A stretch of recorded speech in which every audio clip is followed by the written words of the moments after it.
Assalamualaikum warahmatullahi wabarakatuh. Baiklah saudara-saudari mahasiswa dan pecinta manajemen strategik yang berbahagia. Hari ini kita akan membahas materi tentang 5 kekuatan persaingan yang harus dihadapi oleh perusahaan di dalam pasar, sehingga dengan memperhatikan kekuatan ini kita dapat unggul dalam persaingan. Jadi topiknya adalah 5 kekuatan dalam persaingan di pasar kalau kita sudah ada di dalam pasar. Jadi ceritanya di sini kita bukan memasuki pasar baru, tapi kita sudah ada di pasar. Bagaimana kita unggul dalam bersaing sehingga kita tidak kalah, tidak bangkrut, tidak keluar dari pasar. Sekurang-kurangnya kita bisa bertahan, kalau bisa kita bisa bertumbuh dalam bisnis kita tersebut. Yang pertama adalah pemasok yang kuat. Ini ya, atau tawar menawar daripada pemasok yang kuat. Siapa itu pemasok yang kuat? Pemasok yang kuat itu adalah pemasok yang hanya sedikit, atau katakanlah satu-satunya dia berada di pasar tanpa ada pesaing. Sehingga kalau dia menaikkan harga barang pasokannya, kita terpaksa membeli. Dengan demikian biaya produksi kita akan meningkat. Oleh karena itu kita harus bisa mengelola pemasok yang kuat ini. Bagaimana kita bisa mencari pengganti pemasok yang kuat ini? Kemudian yang kedua adalah kekuatan tawar menawar daripada pembeli. Dalam pasar kadang-kadang kita menghadapi pembeli yang kuat atau pembeli yang lemah. Kalau pembeli yang lemah ini tidak masalah. Yang masalah itu adalah pembeli yang kuat. Apa itu pembeli yang kuat? Hampir sama dengan pemasok tadi.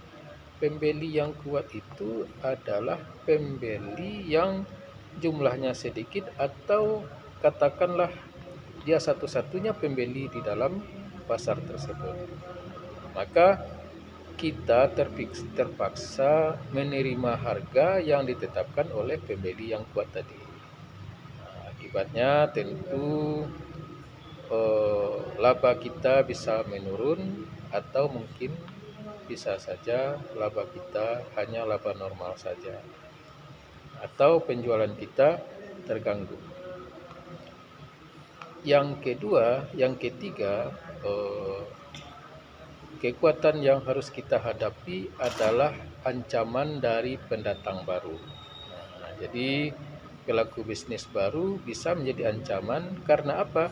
Karena biasanya pendatang baru mereka memiliki sumber daya yang lebih unggul, produk yang lebih unggul, baik dari segi harga, artinya harganya bisa saja lebih rendah atau kualitasnya lebih bagus daripada produk kita yang sudah ada di pasar. Maka ini adalah ancaman bagi kita. Bagaimana kita mengelolanya? Tentu dengan menciptakan juga keunggulan yang lebih dibandingkan dengan pendatang baru. Maka kita selalu harus memantau bagaimana ancaman daripada pendatang baru. Kemudian yang keempat adalah persaingan sesama perusahaan di dalam industri. Apa artinya? Persaingan kita dengan perusahaan-perusahaan yang sudah ada yang memproduksi barang sejenis dalam suatu industri. Katakanlah industri makanan dan minuman atau foods and beverage industry. Di pasar sudah banyak sekali perusahaan yang memproduksi katakanlah air minum dalam kemasan, ya, atau makanan. Ini merupakan persaingan bagi kita, bagaimana kita mengelolanya sehingga kita bisa lebih unggul.